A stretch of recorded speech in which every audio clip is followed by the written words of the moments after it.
ॐ अज्ञानतिमिरन्धस्य ज्ञानाञ्जनशलाकया चक्षुरुन्मिलितं येन तस्मै श्रीगुरुवे नमः। श्रीचैतन्यमनोभीष्टं स्थापितं येन भूतले स्वयं रूपा कदा मह्यं ददाति स्वदान्तिकं वन्देऽहं श्रीगुरोः श्रीयुक्तापदकमलं श्रीगुरून् वैष्णवांश श्रीरूपं सागरजातं सहगण रघुनाथान्वितं तं सजीवं साद्वैतं सावधूतं परिजनसहितं कृष्णचैतन्यदेवं श्रीराधा कृष्णपदां सहगणललिता श्रीविशाखान्वितां च। हे कृष्ण करुणा सिंधु दीनबंधु जगतपते गोपेश गोपिकाकांत राधाकांत नमोस्तुते। तप्त कांचन गौरांगी राधे वृंदावनेश्वरी वृषभानुसुते देवी प्रणमामि हरिप्रिये। वाञ्छाकल्पतरुभ्यश्च कृपा सिन्धुभ्येव च पतितानां पावनेभ्यो वैष्णवेभ्यो नमो नमः। जय श्री कृष्ण चैतन्य प्रभु नित्यानंद श्री अद्वैत गदाधर शिवासादि गौर भक्तवृंद। हरे कृष्ण कृष्ण कृष्ण हरे हरे, हरे Ram Ram Ram Hare Hare. So welcome to corporate Gita session. We'll continue from where we had stopped. We were reading chapter 9 of Bhagavad Gita. This particular chapter is the secret of all secrets. It's an open secret, and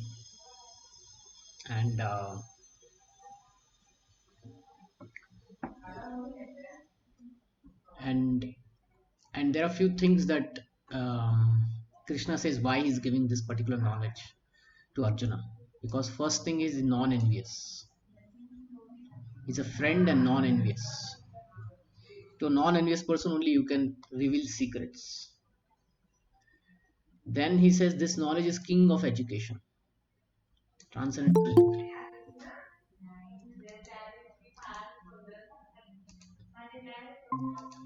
It's a king of knowledge. It's the most secret of all, purest. It's pure. It's not tinged with any material desires. It's completely for spiritual benefit. Mhm. It gives direct perception. It is not just theory, but practical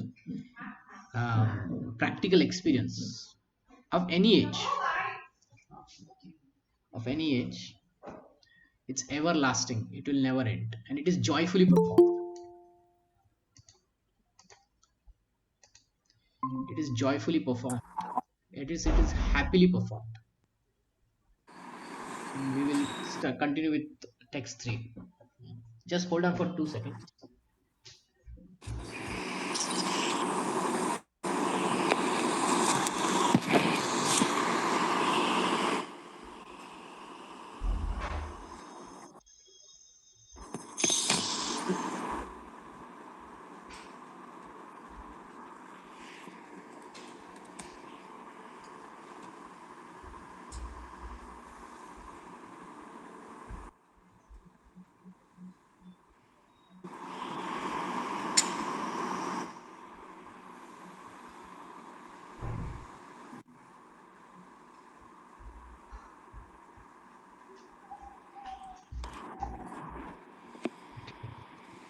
So today we'll read the text 3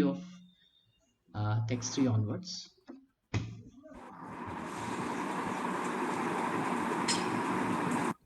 There's a lot of noise. You can mute and speak if you want to ask question. Uh,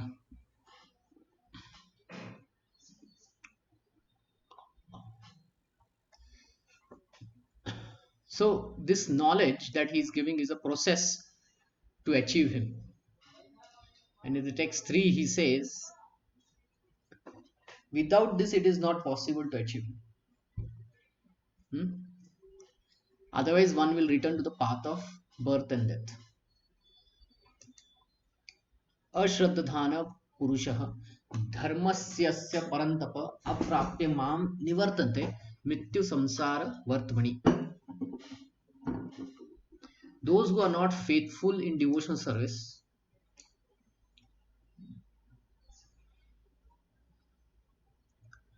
cannot attain me. So without devotional service, without bhakti, one cannot attain Krishna. O conqueror of enemies, that is Arjuna. Therefore they return to the path of birth and death in this material world. So with bhakti only one can attain full liberation, by which he will not return to this material world.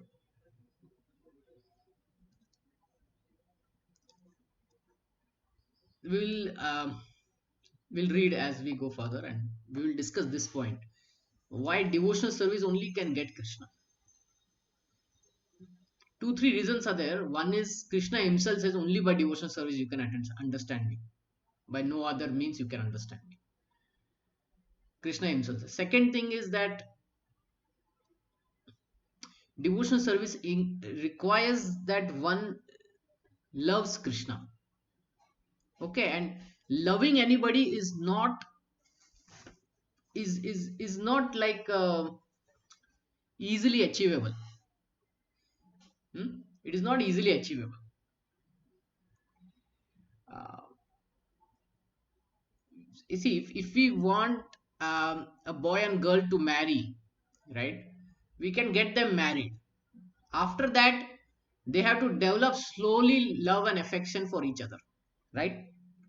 So it's a process, it takes time and all that. So therefore not everyone comes to devotional service because they are not ready to take to that pain of reviving the relationship with Krishna. That pain people don't want. Hmm? That's why they return to the path of birth and death. They remain in this world.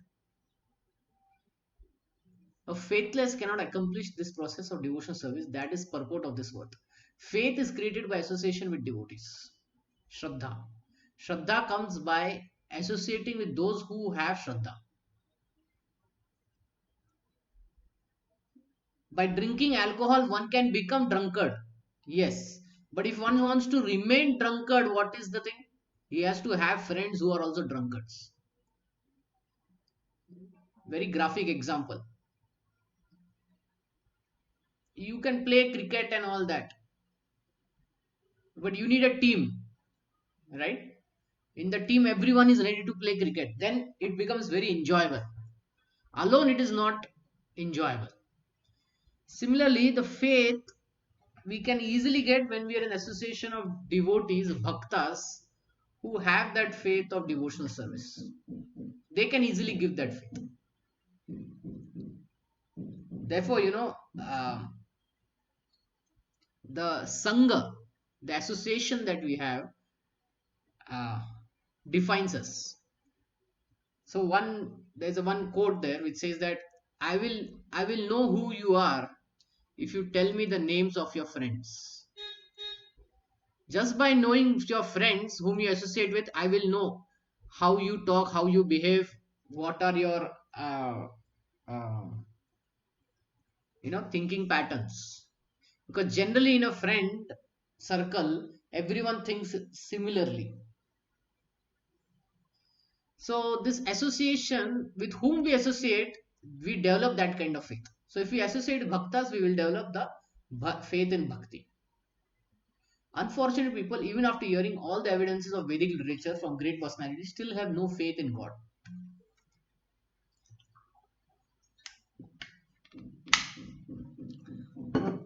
So the Vedic literatures are available to everyone. And there are some who can, translate Sanskrit to English to Kannada to anything.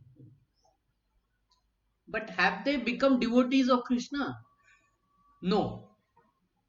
They have the ability to read the Vedic literature, but they don't have faith in Krishna because they didn't associate with any devotees. They are hesitant and cannot stay fixed in devotional service of the Lord. Thus, faith is the most important factor for progress in Krishna consciousness. In the Chaitanya Charitamrita, it is said that the faith is complete conviction that simply by serving the Supreme Lord, one can achieve all perfection. This is called real faith. So, this faith was exhibited by the sadhus, by the santas. That if I simply worship Krishna, if I simply serve Krishna, then I will achieve all perfection. You must have heard this story, but I'll repeat. In Mahabharata, once Durvasa Muni came to the Pandavas and he didn't come alone. He came with 60,000 disciples. Not 1, 2, 10, 60,000. Now, any sadhu who comes to your house, you will feed him, right? So Yudhishthir Maharaj had to feed him and his 60,000 disciples. And they didn't have food. They had finished food. So the Akshay Patra that they have, it will only provide food once a day, something like that. So now that they had eaten everything, so there's no food to provide. And then Durvasa Muni comes with 60,000 disciples. Now, how to get the food? Hmm? How to feed them? Then, Yudhishthira Maharaj says, okay, you go and take bath and come. So they go to the taking bath. It will take some time. And meantime, Yudhishthira Maharaj thinks, let's figure out what to do. And that very moment, Krishna appears. And when Krishna appears, he says, I am hungry. Do you have anything, Draupadi, to eat? Draupadi says, we just finished lunch. But I don't have anything for you. Then he says, okay, let me see the vessels. Then he goes and sees the Akshay Patra and there's a small grain in it. He picks up the grain, he eats it. After eating, what happens is everyone feels full. All Durvasa Muni's 60,000 disciples, everyone feels satisfied that somehow they have eaten. There's no need to eat, this hunger is gone. Only Krishna can do that. And then Krishna tells to Bhima, take your Gada and go to Durvasa Muni and invite everyone for prasad. And everyone is thinking there is no food. And Krishna is saying invite. But Bhima had faith in Krishna. He just went and he started shouting, come, come for food. Yudhishthir Maharaj has prepared food for you all. Draupadi has prepared, please come. Like this he says. But they all are feeling full. And they say that if we don't eat in Bhima's house, he will beat us. So they all start running away. Durvasa Muni and 60,000 disciples, they run away.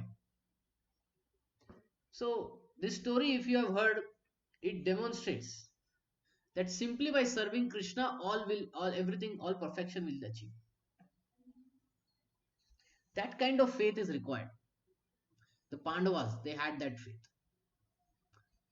Okay, in Shrimad Bhagavatam 5:31-14, by giving water to the root of the tree, one satisfies its branches, twigs, and leaves, and by supplying food to the stomach, one satisfies all the senses of the body. Similarly, by engaging in the transcendental service of the Supreme Lord, one automatically satisfies all the demigods and all other living entities. How do you water a plant or a tree? Do you pour water on every leaf of the tree, every branch of the tree? No, right? To the roots. Yeah, to the roots. So this is what this sloka says, that if we serve the root, the tree, the branches, the leaves, the fruits, the flower, everything will be satisfied. Same way, it gives one more example of the stomach. If the hands are feeling weak and the hands decide, okay, let me eat food, and they start crushing food with their own fingers, will it work? No. The food has to go through the medium of stomach, then digest it, and then it will pass on the energy to the hands. Right? So Krishna is like that stomach. If he is satisfied, everything else is satisfied. You all must have seen fire yagya, right? You must have seen yagya. In the yagya, that fire is there, that kunda is there, right? That fire kunda. That kunda is said to be Krishna's tongue, Vishnu's tongue. It is said to be Vishnu's tongue. So,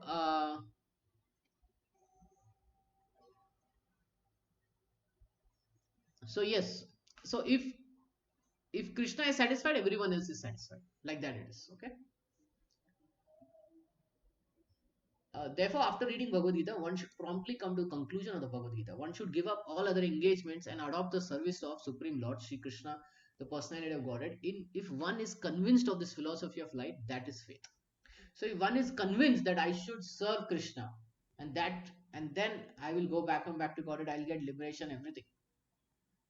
That conviction is faith. That conviction is Shraddha. So English English doesn't have exact word translation for Sanskrit. Okay, so the word faith is not a very right translation for Shraddha or Shraddhadhana.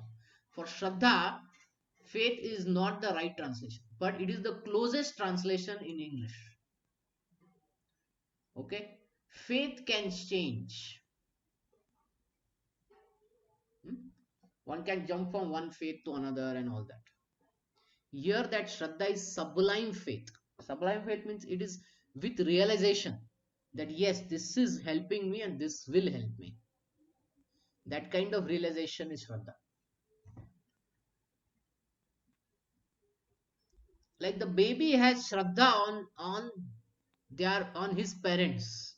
Whatever they are putting into his mouth, he's never doubting. He's never doubting. Once, I saw one child, he was eating some food, his mother gave some food, and hair came inside it, so he picked up the hair and he showed it to his mother. See, mother, your hair must have come here. So she picked up, oh, sorry, sorry, sorry, throw it away. You know what he said? Did you put in it? Did you put that hair in the food? That's the faith of the child. That is, mother has done something that is right. There is nothing wrong in it. So that is Shraddha. Now, the development of that faith is the process of Krishna consciousness. There are three divisions of Krishna conscious men. In the third class are who have no faith, even if they are officially engaged in devotion service. They cannot achieve highest perfection stage. Most probably, they will slip after some time. They may become very engaged, but because they haven't complete conviction and faith, it is very difficult for them to continue in Krishna consciousness. We have practical experience in discharging of missionary activity, that some people come and apply themselves to Krishna consciousness with some hidden motive, and as soon as they economically or little well situated, they give up this process and take to their old ways again. It is only faith that one can advance in Krishna consciousness. As far as development of faith is concerned, one who is well versed in the literatures of the devotional service and attained the stage of firm faith is called first class person in Krishna consciousness. There are Sanskrit terms to this. I will explain once I finish this. And in the second class, there are those who are not advanced in understanding the devotional service, but who automatically have firm faith that Krishna bhakti or service to Krishna is the best course, and so in good faith have taken it up. Thus, they are superior to the third class, who are neither perfect who have neither perfect knowledge of the scriptures nor good faith, but by association and simplicity they are trying to follow. The third class person in Krishna consciousness may fall down, but when one is in second class, he does not fall down, and for the first class person in Krishna consciousness, there is no chance of falling down. One in the first class will surely make progress and achieve results at the end. It's a long purport, but I'll finish this and then we will discuss this first class, second class, third class kind of. One who has faith will surely progress. As far as a third class person in Krishna consciousness is concerned, although he has faith and conviction that devotional service to Krishna is very good, he has not gained adequate knowledge of Krishna through the scriptures like Bhagavatam and Bhagavad Gita. Sometimes the third class person in Krishna consciousness have tendency towards karma yoga and jnana yoga, and sometimes they are disturbed, but as soon as the infection of Karma Yoga, Gyan Yoga is vanquished, they become second class or first class persons in Krishna consciousness.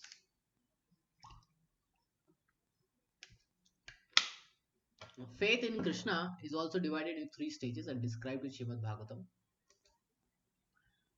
Um, those who have not faith even for hearing about Krishna and excellence of devotional service, who think that it is simply eulogy, find path very difficult. Even if they are supposedly engaged in devotional service, for them there is very little hope of gaining perfection. Thus, faith is very important in discharge of devotional service. Okay, now that we discussed this,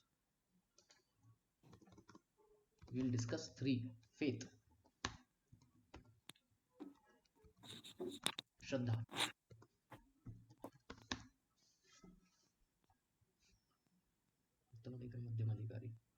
Kanishta Adhikari. Kanishta.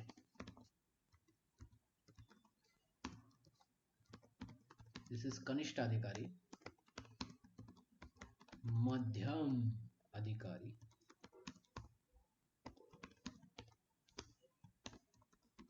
Uttam Adhikari.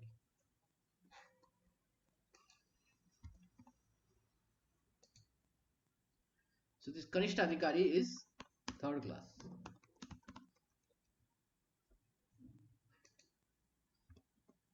This is second class. Uttam Adhikari is first class. So Kanishta Adhikari, he may be engaged in bhakti, but he's third class. Why?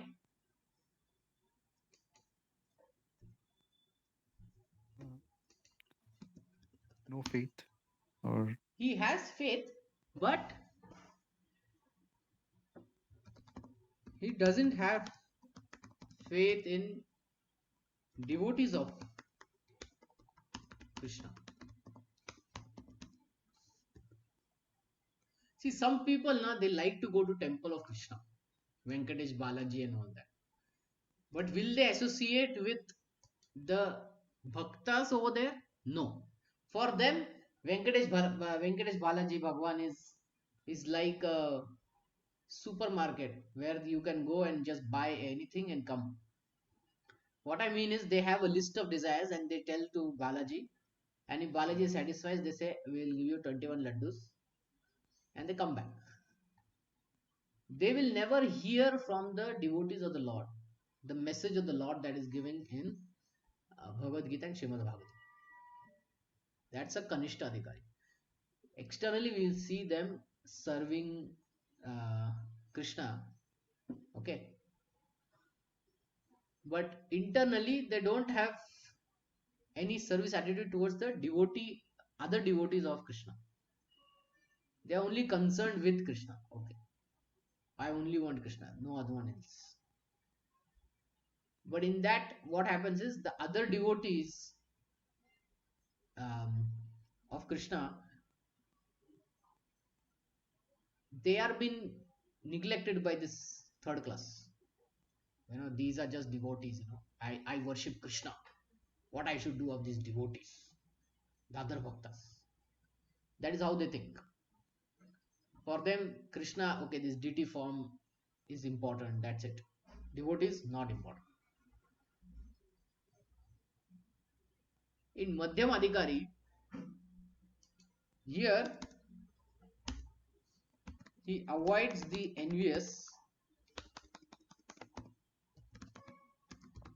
and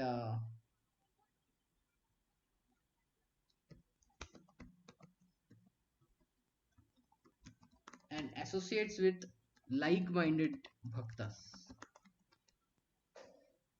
Okay, so second Madhyam Adhikari, he understands that devotees of the Krishna are also very important. Can you name any devotee of Krishna?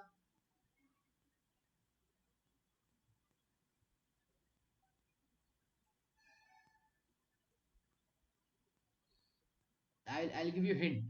This devotee has wings to his body. He can fly.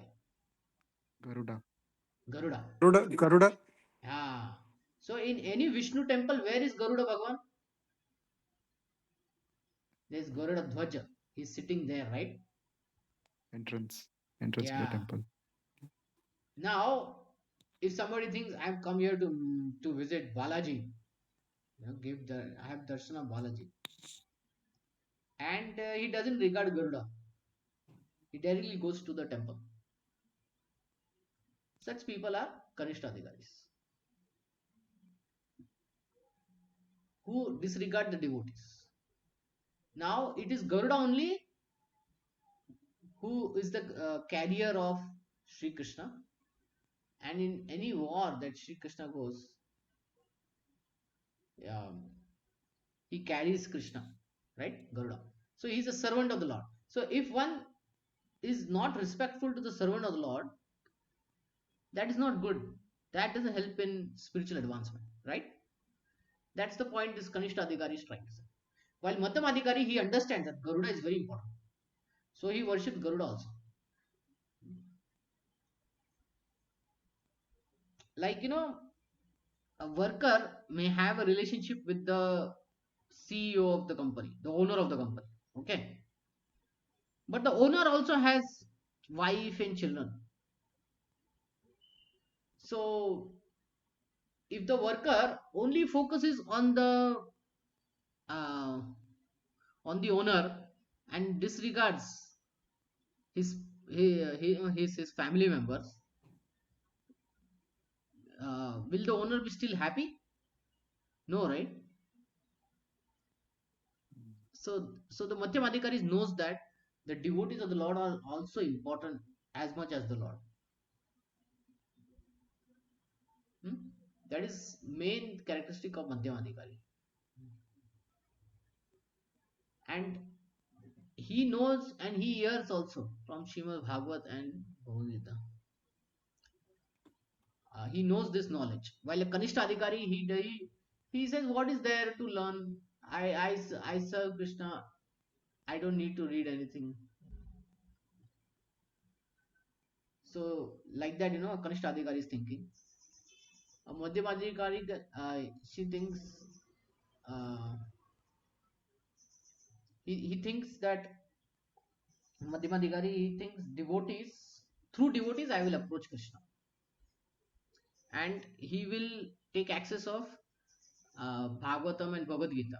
That knowledge will increase his faith in Krishna. That's a Madhyamadikari. Now then third one is Uttamadikari, first class. Uttamadikari, he's he is not envious, he is friendly to all. Um, and he has full faith in Krishna. And his understanding of Shastra is also topmost. So here, the sadhus and the saints come. So in a debate, they will only win. They know so much.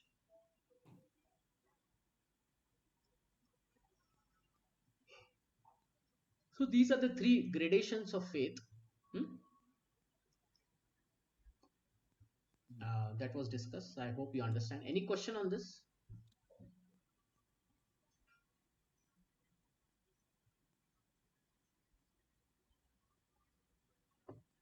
Okay, move forward.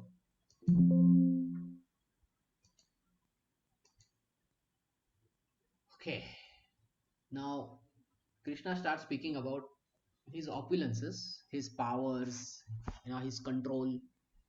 Maya tatamidam sarvam jagat avyakta murtina matsthani sarvabhutani na chaham tesva avastita. This is 4, right?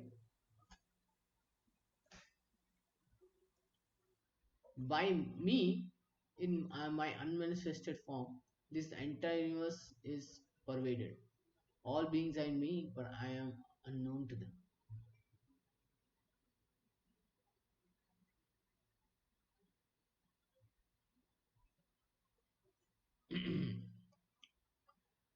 By me, in my manifested form, this entire universe is pervaded, and all beings are in me, but I am not in them. Now, this statement is really confusing. Everything is inside Krishna, but I am not in them.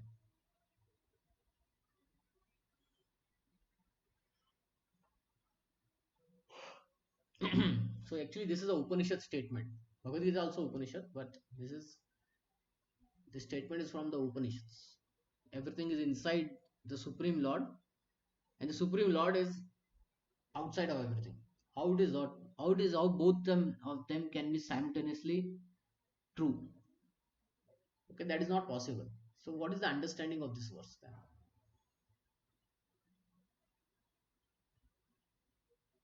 The Supreme Personal Godhead is non-perceivable through the gross material senses. It is said,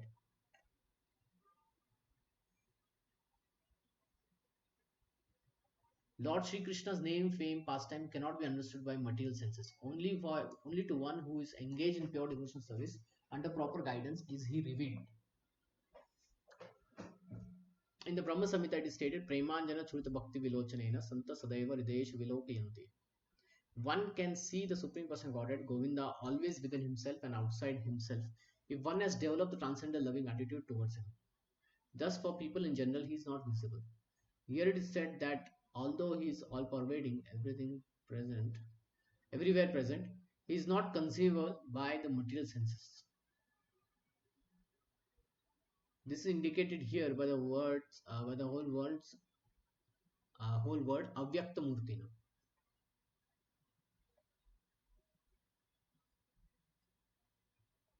As we have discussed in 7th chapter, the entire material cosmic manifestation is only a combination of these two different energies, superior and spiritual energy and the inferior material energy. Just as sunshine is spread all over the universe, the energy of the Lord is spread all over the creation, and everything is resting in that energy.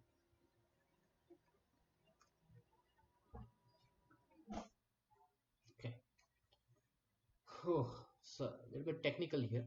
One should not conclude that because he spread all over, he has lost his personal existence. To refute such an argument, Lord says, I am everywhere and everything is in me, but still I am aloof. For example, king heads a government, but which is but manifestation of king's energy. The different government departments are nothing but energies of the king, and each department is resting on the king's power. But still, one cannot expect the king to be present in every department personally. That is a crude example. So one example the acharyas have said here is that government is spread everywhere, right? Is it really spread, or what is really happening? The government reaches everywhere. It means that through the medium of agencies, the government is ruling, right? Through various departments, it's ruling. Police department, education department, finance department, so many. In that sense, the government is spread everywhere. Okay, wherever his departments are, um, he is present. The government is present. Okay, but the government has his own house also. The chief minister has his own house. The president has his own house. Hmm? So even though they may be situated in one place, because they have agents all over spread, through that agency, he is controlling everything. Same way, the king is also controlling everything. Hmm? Different departments, through different departments, the energies of the Lord. But still, one cannot expect the king to be present in every department personally. Now, the question arises is, can the king be present in every department all over the city, all over the country? No, not possible. But with Krishna, it is possible. Similarly, all the manifestations that we see and everything that exists both in this material world and in the spiritual world are resting in on the energies of the Supreme Personality of Godhead. The creation takes place.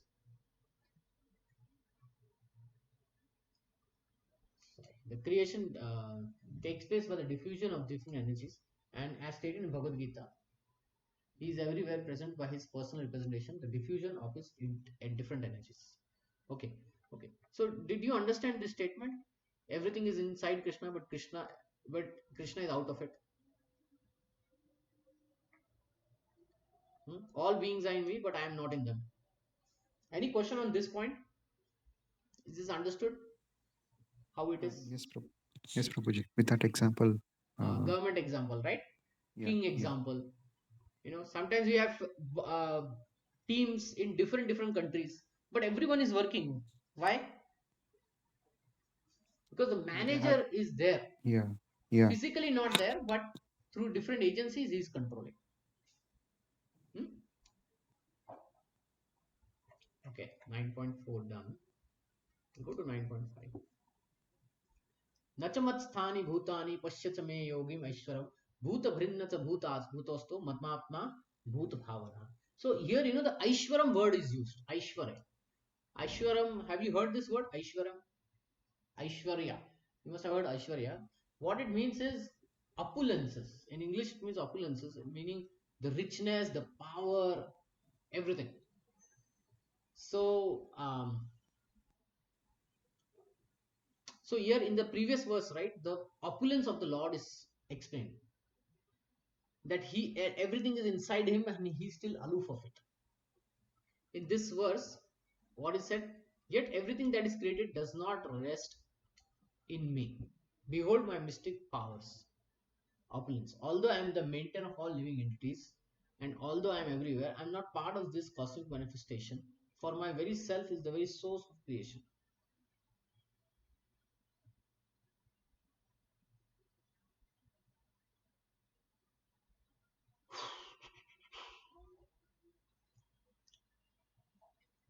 A lot of points Krishna says here. Krishna says, I am maintainer of all living entities. Whatever living entities require, Krishna is maintaining wherever it is required. Ant, whale, shark, wherever that maintenance required, Krishna is doing. Although I am sit everywhere, I am there everywhere. I am there. I am not part of this cosmic manifestation. For myself is very source of creation. I am spread everywhere. Krishna is saying, but he's not part of the cosmic manifestation.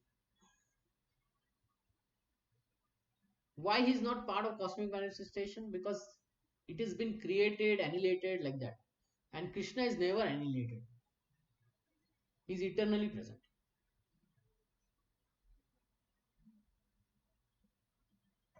Okay, he's the source of all creation.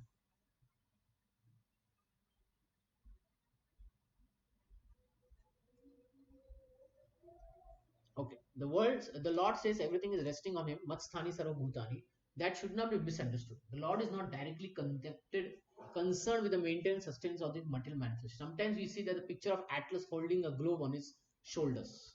He seems to be very tired holding these great earthly planets. Such an image should not be entertained in connection with Krishna's upholding this created universe. He says that everything is resting upon him, he is aloof. The planetary systems are floating in the space, and this space is the energy of the Supreme Lord. But he is different from the space, he is differently situated. Therefore, the Lord says, although I am situated on my inconceivable energy as the Supreme Personality Godhead, I am aloof from them. So, this picture of Atlas holding the globe, you have seen this picture, or we can just check which picture they are saying.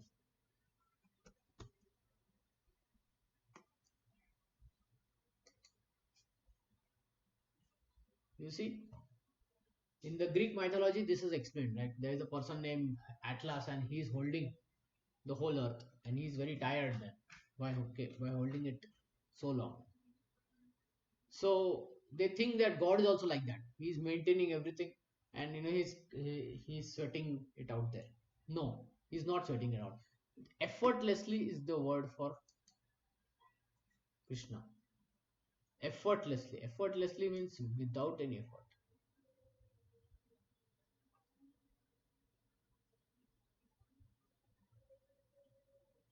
Okay.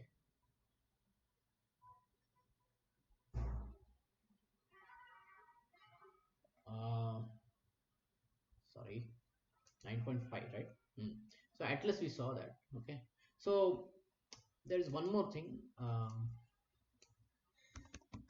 It's a very famous painting. Yeah, this one. Do you know about this painting? Can anyone tell me what is this painting about?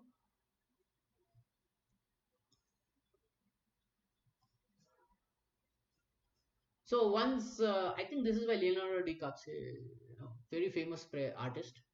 He was told to paint God. Okay, he was told to paint God. So here you see, God is shown in the sky, but he's having beard and he's very old. He's strong. He's surrounded by his shipmates. Sorry, he's surrounded by all the angels. And this is very English word, the Apsaras, or I would say the Vishnu Dutas. But here, yeah, here in case this is the angels, it's surround. And then he's touching the finger of man. What is the problem in this painting? Can anyone tell me what is the problem in this painting? What assumption is completely wrong?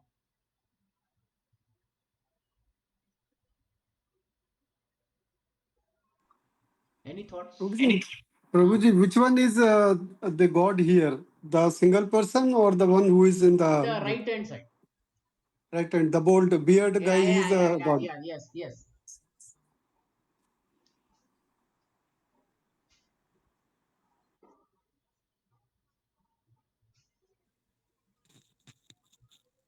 What He problem has do you see? shown, yeah, Huh? he has shown the God as a old person. As an old person, but he's definitely old, right? Yeah, he is old, but Ah, the appearance, what is the problem with appearance? All old people are like that, no? Very old. yeah, Yeah. yeah. So then,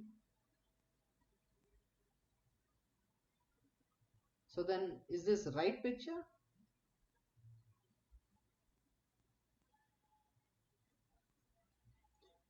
So basically, he made God an old man. Okay, because he thought old means old. Old is old. Now we will see Krishna's picture.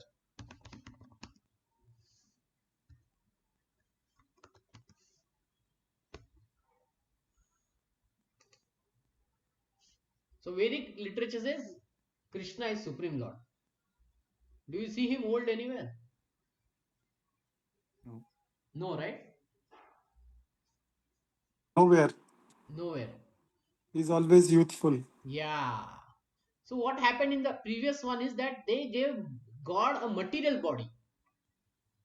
A material body becomes old. But because we in Vedic knowledge, we know Krishna as Satchid Ananda Vigraha, eternal body full of knowledge, full of bliss. So that body doesn't change, it doesn't deteriorate. Okay.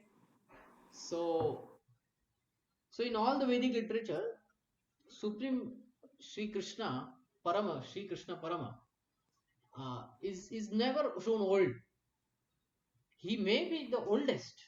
Maybe he is the oldest, but it is not the material definitions that we can uh, transpose on him. We cannot put that on him because his body is spiritual. Okay, so I just gave some time there.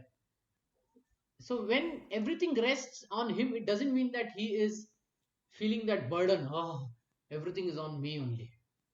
Like, the head of the family may feel everything is on me. I have to earn, I have to go get things and all that, right? The head of the family. Is it like that? No. It is effortless for Krishna.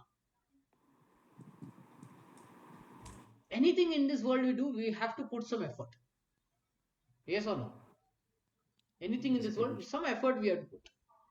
Yeah. Whether it may be small effort, big effort, or effort for only few seconds, to effort for few months and hours and all that. Hmm? But for Krishna, it is effortless. He just desired and it happened. But in our case, it is not like that. We have to put so much effort. To get light in our home, we have to build power plant.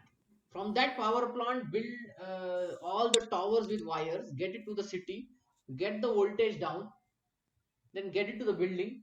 In building, there's another transformer. From there, give it to every flat, and from every flat, you get it to the bulb point, and then give light. So much effort we have to put now just to get light. But for Krishna, it is not like that. He just desires and it is there.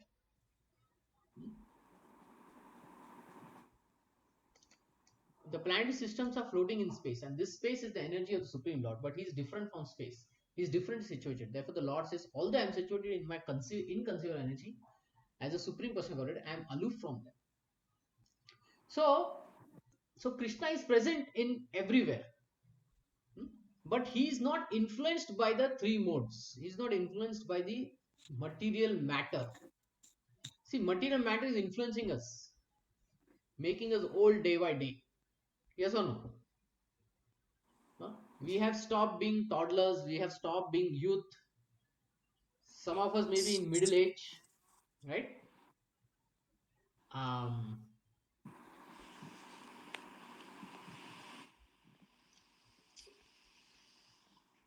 Okay. Yeah. Oh, sorry.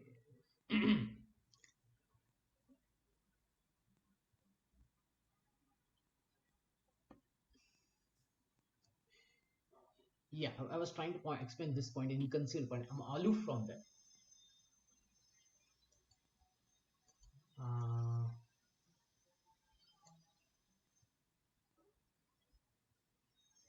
yeah, so I was talking about our body changing.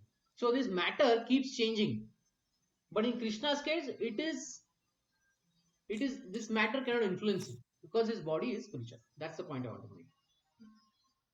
Okay, in Nirukta Vedic dictionary, it is said the Supreme Lord is performing inconceivable, wonderful pastime, displaying his energy.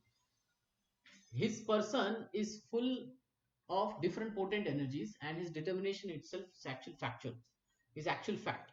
In this way, the person of God is to be understood. We may think of doing something, but there are so many impediments, and sometimes it is not possible to do as we like. Right? Sometimes we are working in a job which we didn't want or which we didn't thought of and all that, but we ended up now with that. It is paying our salary, and I'm able to live comfortably. So even if I don't like it, I'm continuing, right? So sometimes, many times it happens in everyone's life, but that is not the case with Krishna. Krishna is whatever he wants to do, he simply wills, and that happens. That is the difference between us and Krishna. When Krishna wants to do something, simply by his willing, everything is performed so perfectly that one cannot imagine how it has been done. The Lord explains this fact. Although he is the maintainer and sustainer of the entire material manifestation, he does not touch this material manifestation. Okay, so this material, earth, water, fire, ether, that he doesn't touch. It is only meant for us to get new kinds of bodies. But for Krishna, it is not meant. There is no difference between his mind and himself. There is no difference. As there is difference between ourselves and our present material minds. Because his absolute spirit, simultaneously the Lord is present in everyone, yet common man cannot understand how he is also present, personally present. He is different from his material manifestation, yet everything is resting upon me. This is stated in Yogam Aishwaram, the mystic power of the Supreme Personality of God.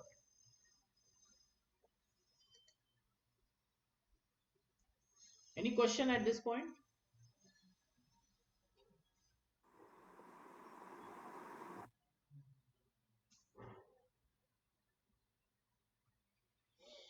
Okay, go to the sixth one.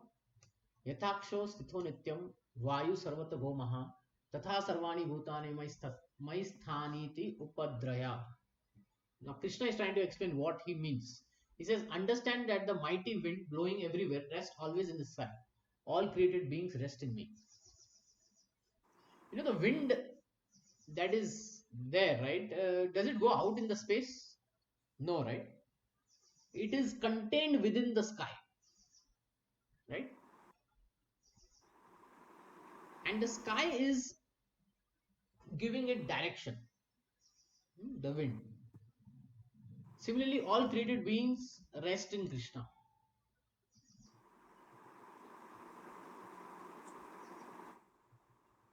For the ordinary person, it is almost inconceivable how a huge material creation is resting in him. But the Lord is given an example which may help us to understand. The sky may be the biggest manifestation we can conceive, and in that sky, the wind and the air is the biggest manifestation of this cosmic manifestation. Sorry, of the cosmic world. The movement of the air influences the movement of everything.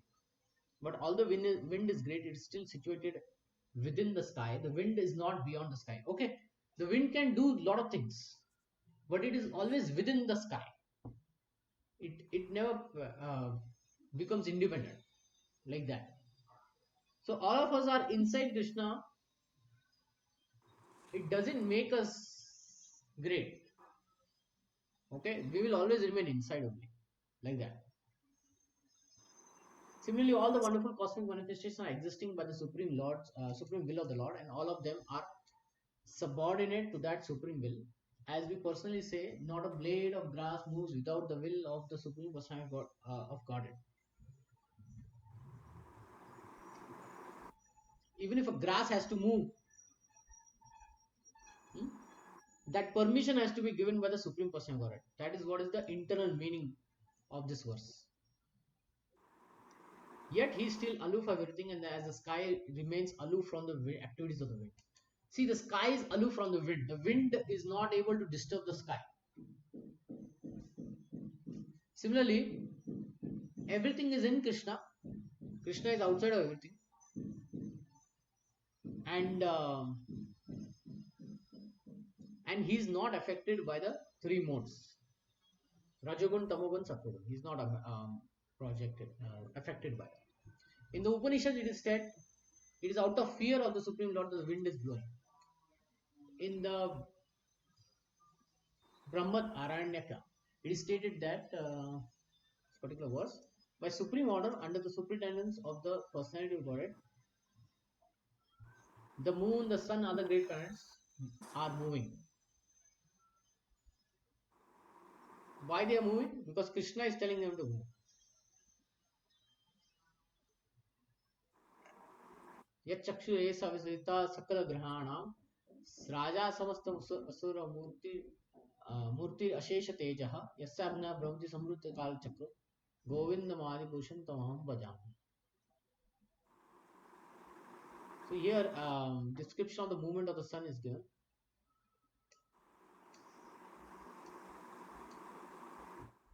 It is the description of the movement of the sun. It is said that the sun is considered to be one of the eyes of the Supreme Personality of Godhead, and that his unlimited, immense potency to diffuse heat and light.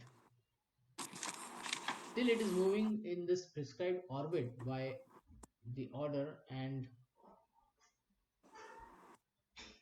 the supreme will of Godhead. So, from the Vedic literature, we can find evidence that this material manifestation, which appears to us to be very wonderful and great, is under the complete control of the Supreme Personality. The whole point is simply to explain that we don't control anything. The Ishvara only controls. Paramishvara. This will be explained in further verses of this chapter. Any question?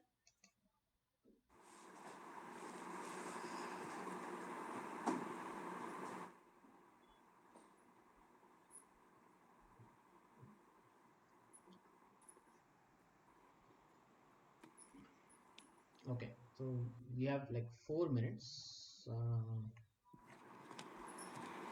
we can take this verse also. Sarva bhutani konteya prakritim yanti mamikam kalpashe punastani kalpado vishamiham. O son of Kunti, the end of the millennium, all material manifestation, O son of Kunti, all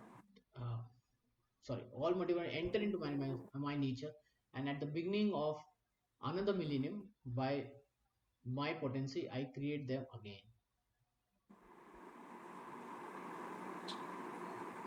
So we have read about this destruction that happens at the time of annihilation. There are partial annihilation, and then there is complete annihilation. Once a day, partial happens 14 times. Where the earth, planet, everything is destroyed and it is again recreated.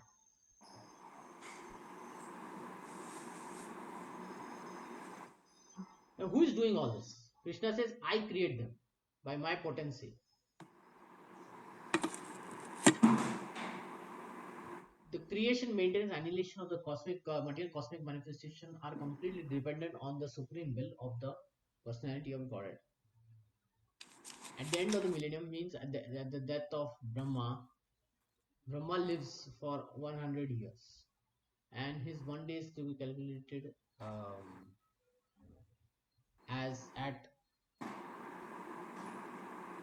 403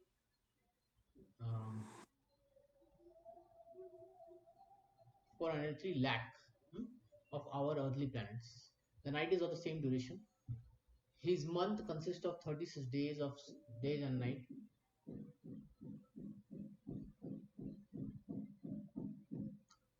After 100 such years, the Brahma dies and devastation of annihilation takes place. So we saw in the picture, right? Brahma lives for almost 311 trillion years.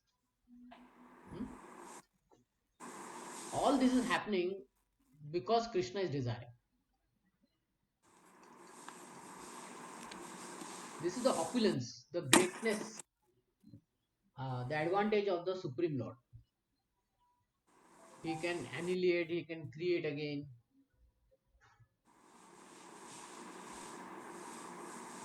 Then again, when there is a need to manifest cosmic world, it is done by his will. Although I am one, I shall become many. This is Vedic aphorism. He expands himself into material energy and the whole cosmic manifestation again takes place. See, we are also part and parcel of him.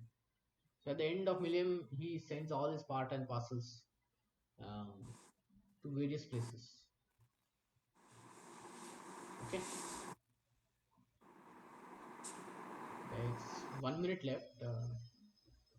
Let's open up for some questions or comments. Any questions or comments?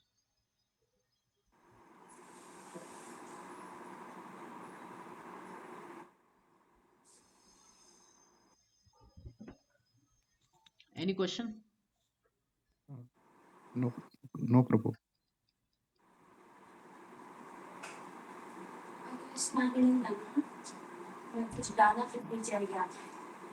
Yeah, I'm able to hear. What is it?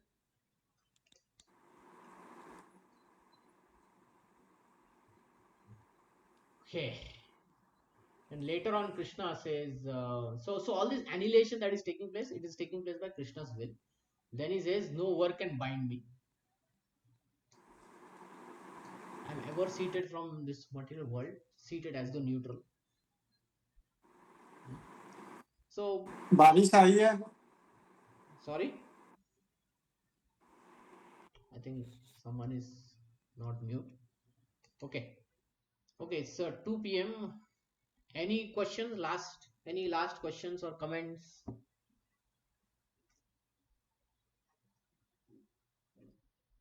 Okay, I don't hear any. So we'll stop here.